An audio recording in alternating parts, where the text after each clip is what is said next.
estamos contentos porque hoy día vamos a hablar acerca de al tema de los asirios y la Biblia. Los asirios y la Biblia. Así que vamos a compartir aquí mi pantalla. Los asirios y la Biblia. Lo que ustedes están viendo en la pantalla es uno de los dibujos más interesantes que existen, porque ese hombre que está rodeado allí es nada más que un rey israelita. Y eso se encuentra dibujado en un monumento del rey Salmanaser III. Y esta noche vamos a hablar un poquito acerca de las diferentes cosas que ocurrieron, de los diferentes eventos históricos. Resulta que Asiria, mis amigos, mis queridos hermanos, Asiria fue un tremendo poder, un poder que gobernó tremendamente el antiguo cercano oriente, tenía mucho poder militar. Ellos gobernaron grandes porciones como ustedes ven en la pantalla, grandes porciones del antiguo mundo. Llegaron hasta Egipto, llegaron hasta Elam, en la parte sur, casi por el Golfo Pérsico. Dominaron gran parte de Urartu. Fue un imperio bastante grande, y como imperio grande ellos tuvieron ciudades muy importantes que construyeron durante el tiempo que estuvieron gobernando, ¿no? Una de las ciudades importantísimas, por ejemplo, que ellos construyeron, importante ciudad, fue la ciudad de Nínive. Seguramente tú has escuchado la ciudad de Nínive, porque Nínive viene a tu mente cada vez que te acuerdas del profeta Jonás, ¿verdad? Y bueno, Nínive realmente es una ciudad enorme ciudad. Lo que ustedes están viendo en la pantalla es lo que había de Nínive, porque una porción de Nínive fue destruida por la invasión de este grupo terrorista de ISIS, que se conoce como ISIS, pero Nínive fue descubierta, y esta es una reconstrucción de cómo podría haber sido Nínive en una porción, enorme ciudad, con templos, con edificios, con jardines. De hecho, la frase popular de los jardines colgantes de Babilonia probablemente no se refiera a Babilonia. Puede haber una confusión histórica. Muchos estudiosos están yendo en la dirección de que en realidad se refiere a los jardines colgantes de Asiria, porque los asirios tenían jardines, y jardines hermosísimos. Así, y existen representaciones de esos jardines en diferentes partes. Así que es probable que la frase los jardines colgantes de Babilonia no sea históricamente correcta, sea una equivocación asignarle a Babilonia jardines colgantes, cuando en realidad esto era una especie de herencia cultural de los asirios, ¿ok? Bueno, decíamos entonces que los asirios tenían un gran poder, y esta ciudad Nínive fue primeramente excavada por un arqueólogo famoso que se llama Austin Henry Layard, que está en la primera periodo de descubrimiento del mundo antiguo. Hay que recordar que en esa época, cuando se excavaba en el mundo bíblico, eran como una especie de cazadores de tesoros, ¿no? Hoy en día se le llama los huaqueros, ¿no? Si tú has escuchado que es un huaquero, es una persona que va a una huaca y empieza a desenterrar cosas ahí, empieza a traer lo que encontró. Si encontró algo de oro, se lo lleva. Más o menos así eran los arqueólogos al inicio. Como ustedes ven, por ejemplo, esta es una imagen de lo que ocurrió cuando Austin Henry Layard empezó a excavar en Nínive. Prácticamente llevaban cosas, como un montón de personas desarmaban lo que encontraban y se lo llevaban a los museos grandes que existe en el mundo, en Gran Bretaña, en Francia, en Alemania, etcétera, en Estados Unidos también. Entonces es muy interesante cómo estos primeros excavadores en realidad eran una especie de cazadores de tesoros, no exactamente, pero algo así, ¿ok? Pero la historia que seguramente viene a tu mente es la historia de Jonás. Cuando Jonás se acercó a Nínive, más o menos nos imaginamos que podría haber sido algo así. Jonás viendo esas murallas enormes, ¿no? Ahora, la Biblia nos dice que Jonás huyó, ¿no? hacia Tarsis. Nadie sabe la ubicación real de Tarsis. Existen varias hipótesis, varias teorías acerca de dónde podría haber estado localizado Tarsis. Una posible hipótesis es la de ubicar Tarsis en la península ibérica, es decir, cerca de España, en España, ¿no?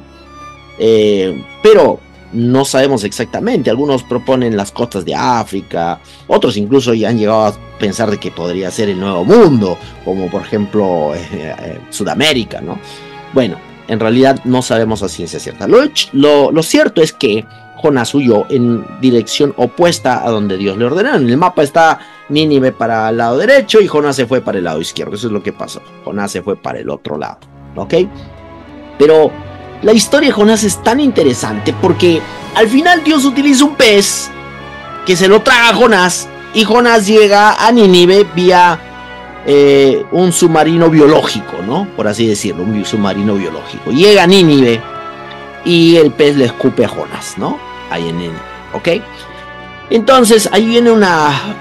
¿Dónde lo escupió? La pregunta, siempre me preguntan, ¿dónde lo escupió? ¿En qué parte lo escupió? La Biblia no nos dice exactamente dónde lo escupió, porque Nínive tampoco estaba en la costa, ¿no? Nínive estaba dentro de una región interna, que había cerca de ríos, sí, había ríos, pero ¿cómo lo escupió? ¿En dónde exactamente lo escupió? ¿Será que el pez nadó dentro del río Éufrates y Tigris? No lo sé, puede ser que sí, puede ser que eso haya ocurrido.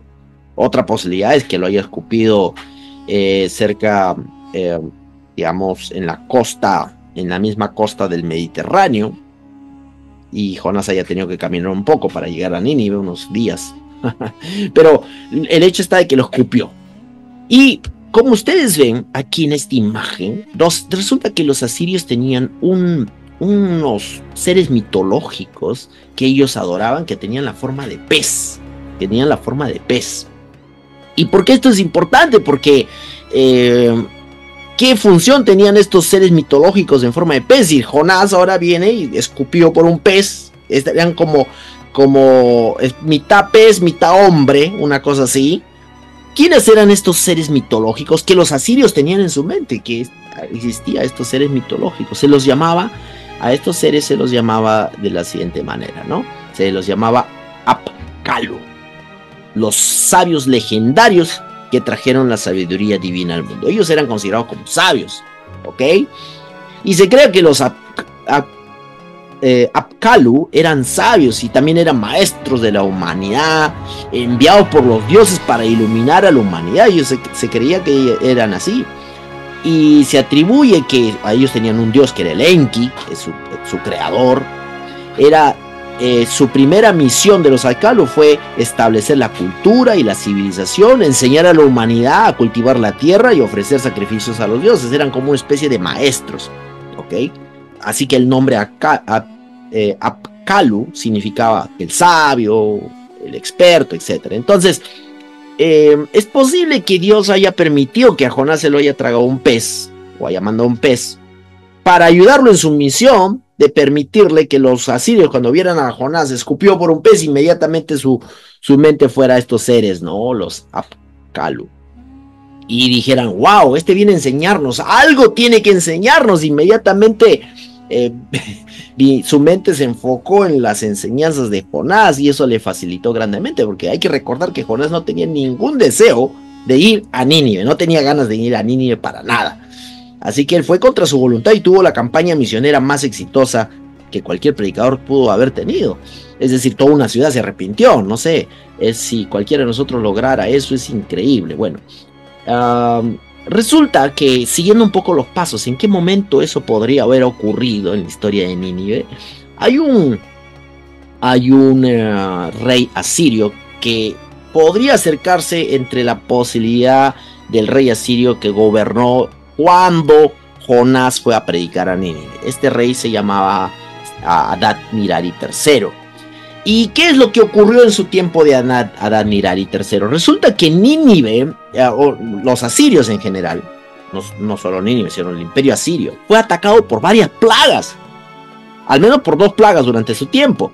Una plaga y luego después aproximadamente 10 años otra plaga que diezmó y mató a muchos asirios. Imagínate, y entonces el imperio asirio se vio bastante conmovido por la gente muerta por las plagas, a tal punto que empezó a sucumbir y estaba posiblemente ya llegando a un límite de casi caer y colapsar.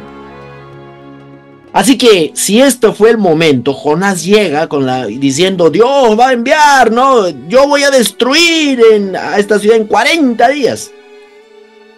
Todo el terreno estaba preparado, ya los asirios estaban viendo que definitivamente esta ciudad iba a ser destruida, probablemente porque estaban viendo plagas, estaban viendo que la gente se estaba rebelando contra ellos, había inestabilidad política, así que es probable que ellos hayan escuchado al profeta Jonás basado en todas estas cosas que estaban ocurriendo. Encima él viene en forma de en vía de un pez que se lo tragó. Y esto era lo último que necesitaban para escuchar. Y otra cosa interesante que ocurrió durante el tiempo de Adad-nirari es que entre todos los reyes asirios, este es uno de los reyes que documentó eclipses lunares que ocurrieron durante su época. Y hay que recordar que los asirios eran muy, ¿cómo se llama esto? Supersticiosos. Eran muy supersticiosos. Y ellos asociaban eventos astrológicos con caos, y un eclipse era como una mala noticia. Así que, y se registró un eclipse durante esta época. Así que ese registro del eclipse permitió a los astrónomos y arqueólogos ubicar y reconstruir las fechas de los reyes asirios gracias a esa escritura de cuándo ocurrió. Así que sabemos con exactitud cuándo ocurrió. Pero como contexto, posiblemente Jonás haya predicado durante el tiempo de este Adad-nirari. Ahora, ¿qué sabemos? Mire lo que encontré en Wikipedia con respecto a cómo Wikipedia explica, que explica bastante interesante. Yo he leído otros documentos en otros libros, pero más extensos, pero este de aquí, esta explicación corta, se ajusta bastante a la realidad. Y lo voy a leer porque es interesante. Dice que Adad-nirari III, dice, en 795 a.C. emprendió una campaña victoriosa contra Babilonia. Se fue a luchar contra Babilonia. ¿Y qué es lo que ocurrió? Dice, terminó amistosamente, proclamando solemnemente la paz entre los dos pueblos hermanos y su devoción por los dioses de Babilonia y Borsippa. A partir de entonces, haciendo honor a la nueva situación, proporcionó ayuda al rey babilónico contra los nómadas arameos que atacaban el valle de Tigris, al sur del pequeño Sam. Mira, esto es algo interesante porque si este es el rey que se arrepintió, hay que recordar que los asirios eran salvajes, eran destructores. Iban y tomaban una nación, conquistaban. Si este fue el rey, interesante que fue a Nínive, a Babilonia, conquistó Babilonia, pero en vez de subyugarla, los ayudó y terminó en un tratado de paz. ¿Qué podría haber ocasionado que Adad-nirari razonara de esa manera? Habría que preguntarse, ¿será que Adad-nirari empezó a actuar conforme a alguna de las enseñanzas que el profeta Jonás estaba dando? Bueno, eso no lo sabemos, lo vamos a saber en el cielo. Pero aquí vienen algunas cosas históricas interesantes. Miren, estos dibujos son muy tristes, porque estos dibujos que ustedes están viendo en la pantalla son dibujos que fueron hechos por los asirios. Y los que están viendo ahí clavados son judíos. Estos son los relieves de Sennacherib. En su palacio real, él tenía estos relieves y él hizo dibujos de cómo conquistó una ciudad judía que se llamaba Laquish. Y esto es lo que hacían ellos. Utilizaban el miedo, el terror para gobernar, utilizaban el temor, y les gustaba dibujar exactamente toda la forma como ellos destruían las naciones. Aquí miren, les pongo otro dibujito de estos escalofriantes, donde se colocaban los hombres ahí y se los torturaba. Y esto lo hacía continuamente los reyes asirios, dibujaban todos sus sacrificios que ellos hacían de los pobres pueblos conquistados. ¿Dónde se encuentran estos dibujos maravillosos, muy bien representados? Se encuentran en el famoso Museo Británico. Si alguna vez vas por Gran Bretaña, no dejes de visitar el Museo Británico. Yo no he tenido de ir hasta ahora, no he tenido la oportunidad de ir hasta ahora, me gustaría. Pero estos se encuentran ubicados ahí. Fueron llevados desde Asiria hasta el Museo Británico. Y ustedes pueden ver ahí cómo se encuentran en los paneles, en los pasadizos, todos ellos representados. Así que estos hablan acerca de lo que los asirios hacían.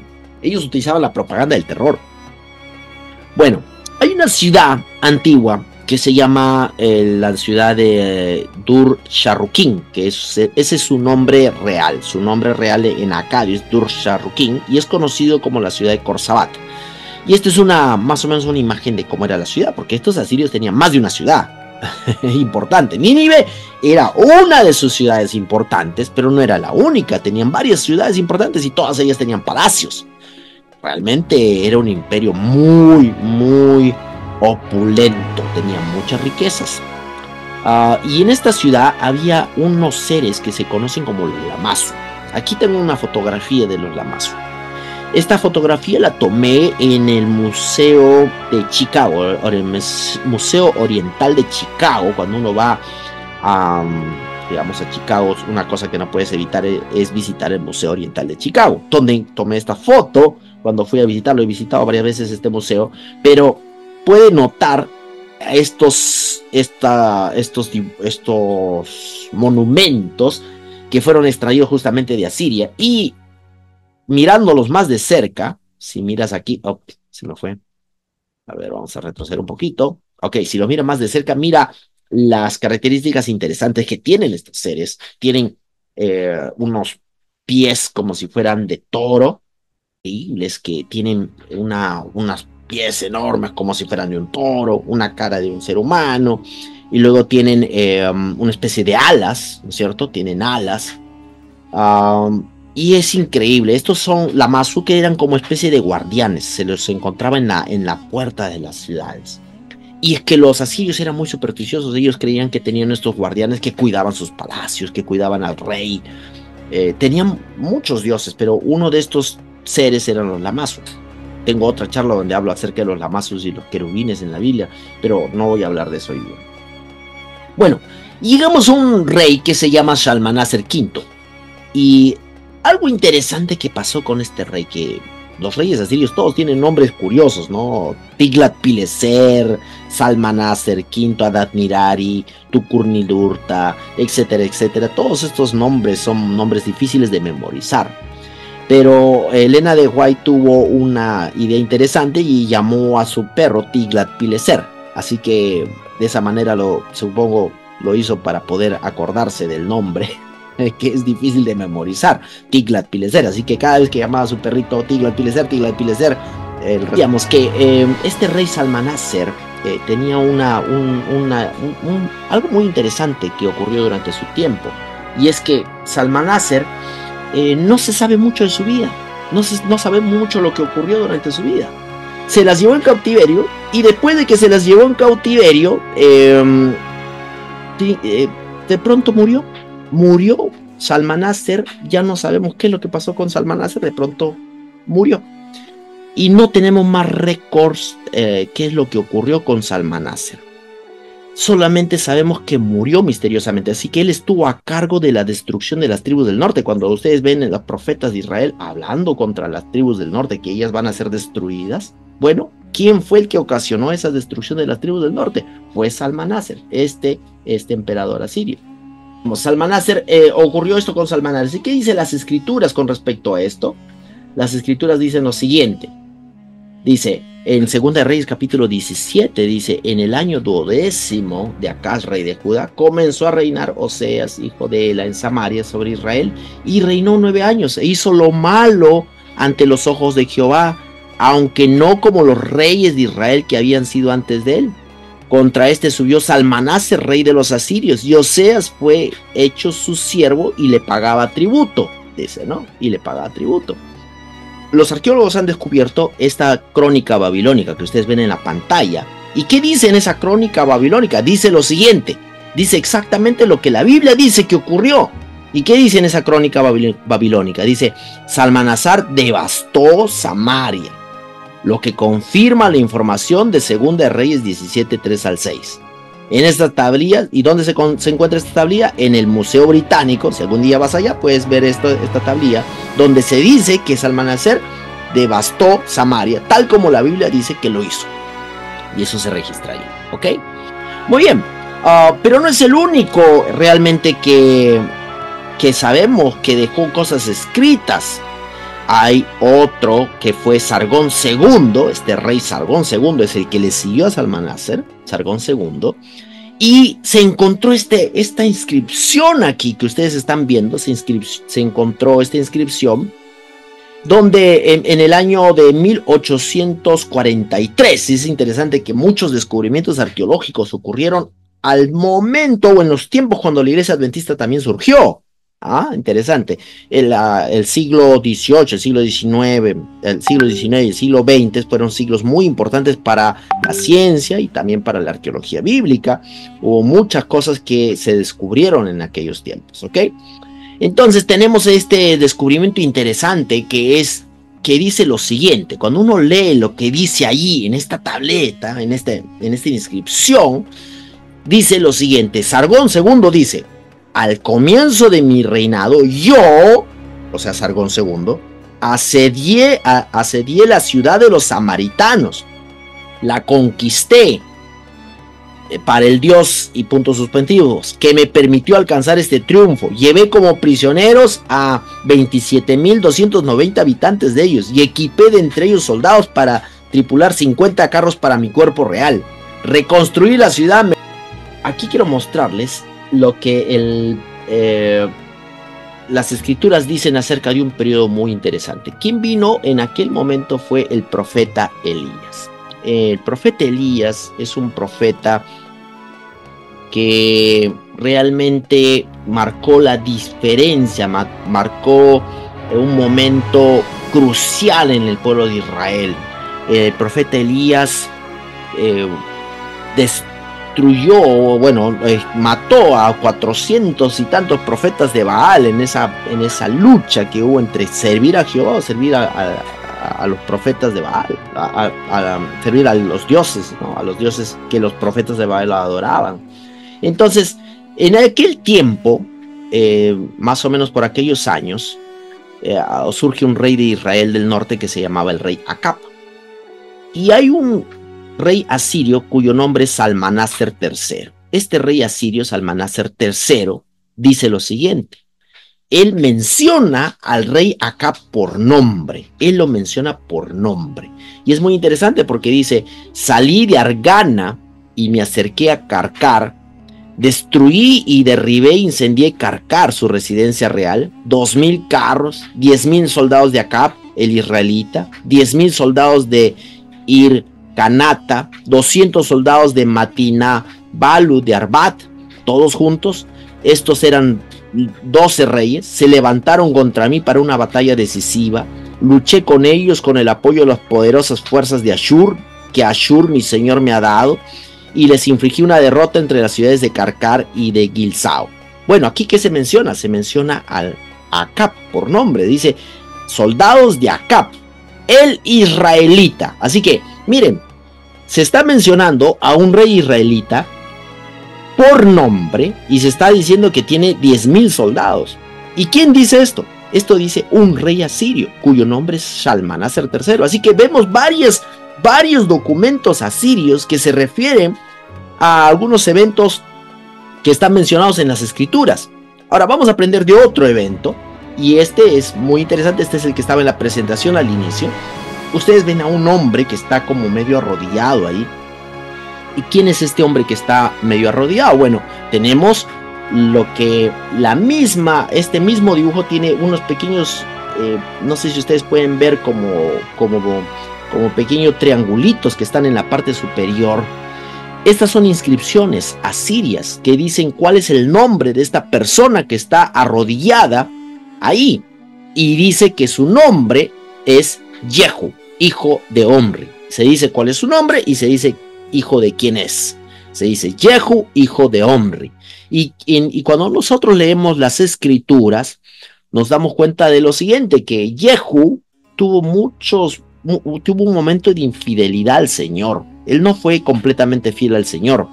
Así que su momento de infidelidad al Señor le llevó a ¿qué? A someterse a los asirios. Y los asirios han hecho un dibujo de Jehu sometiéndose ante los asirios. Así que no solamente tenemos la mención de los reyes de Israel, de algunos reyes de Israel por nombre, sino hasta tenemos un dibujo que nos muestra cómo se había sometido a los reyes, al rey de Asiria, ¿no?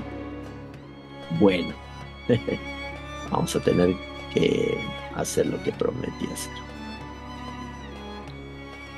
Ok, entonces decíamos que aquí tenemos este dibujo muy interesante que nos muestra a un rey asirio prácticamente sometiendo a un rey israelita, sometiéndolo.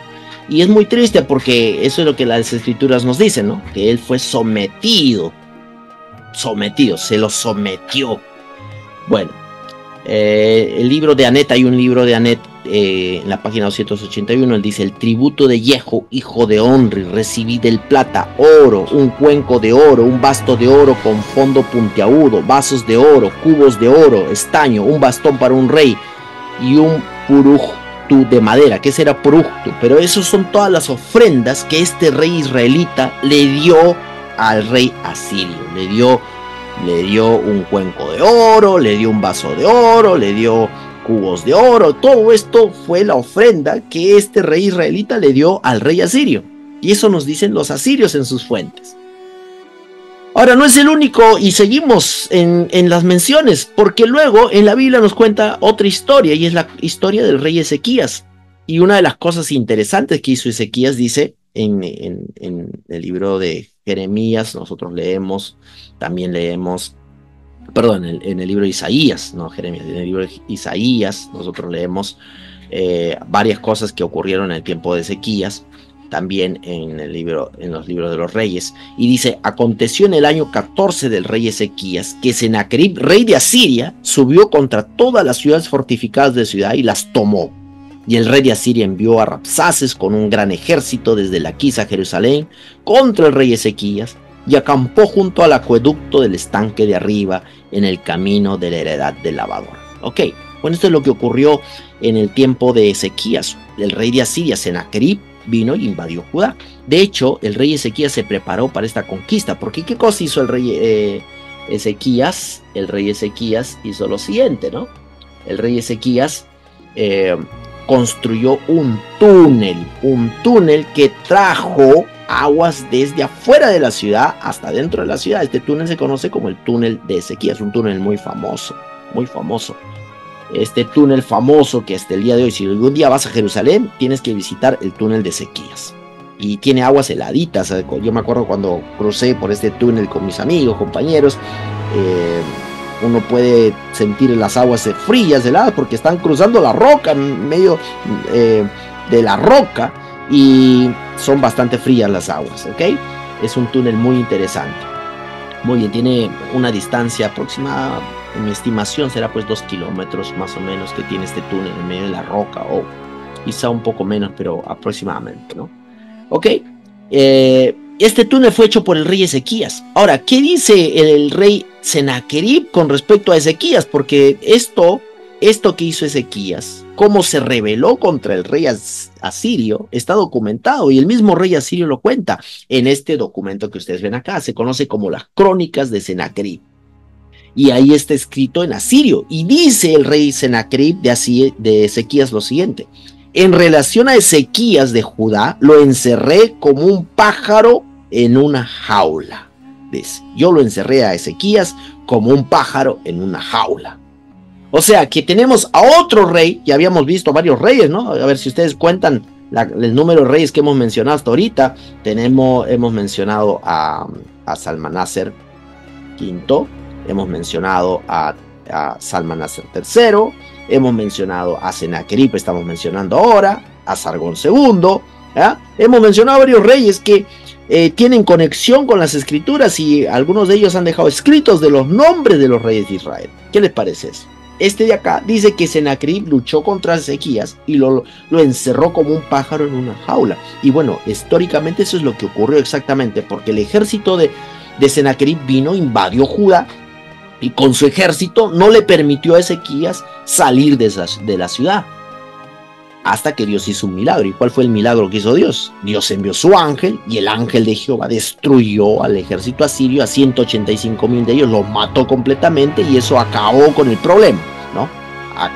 Arrasó con el problema. Bueno, eso fue un milagro realmente, pero encontramos otro documento que hace referencia a esto, ¿no? De manera muy interesante. Bueno, ya les mostré los paneles asirios donde los mismos asirios nos cuentan lo que ellos hicieron, ¿no? Y qué es lo que ocurrió también. Bueno, esta de acá es una diapositiva anterior en realidad, no, esta no corresponde acá. Ok, y entonces en conclusión, ¿qué es lo que hemos aprendido esta noche, mis queridos amigos? ¿Qué hemos aprendido esta noche? Hemos aprendido que en varios documentos asirios se hace referencia a los nombres de algunos reyes de Israel. Hemos visto cómo se lo menciona al rey Acab por nombre, cómo se lo menciona a Jehu por nombre, cómo se lo menciona al rey Ezequías por nombre. Así que tenemos menciones. Esta noche hemos visto 3 nombres de reyes israelitas donde se menciona por nombre: Ezequías, Acab y Jehu. Y ellos fueron mencionados en fuentes asirias. Además hemos visto cómo a uno de ellos incluso se le hace un dibujo, que es el rey Jehu, sometiéndose ante la autoridad de los asirios. Así que la destrucción del imperio asirio, seguramente el profeta Jonás estaba feliz cuando Dios le dijo que va a destruir al imperio asirio, porque los asirios eran tremendos, eran terribles. Era muy difícil pensar que el imperio asirio iba a durar para siempre, porque este imperio era demoledor. Así que Jonás se sintió feliz de saber que finalmente Dios iba a destruir al imperio asirio, que finalmente Dios iba a hacer justicia y iba a destruir al imperio asirio. Pero no contaba con que Dios era misericordioso y le extendió la gracia y la misericordia a ese pueblo, de tal manera que no cayó el pueblo asirio en el tiempo de Jonás, aunque había sido invadido por plagas. Había sido 2 plagas durante uno de esos reyes, pero después vinieron otras plagas, pero no fue destruido.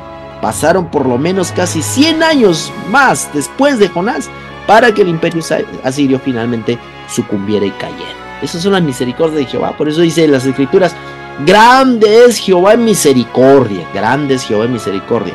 De repente en tu estimación tú dices: bueno, ¿por qué Dios no hace justicia y destruye a todos estos pecadores?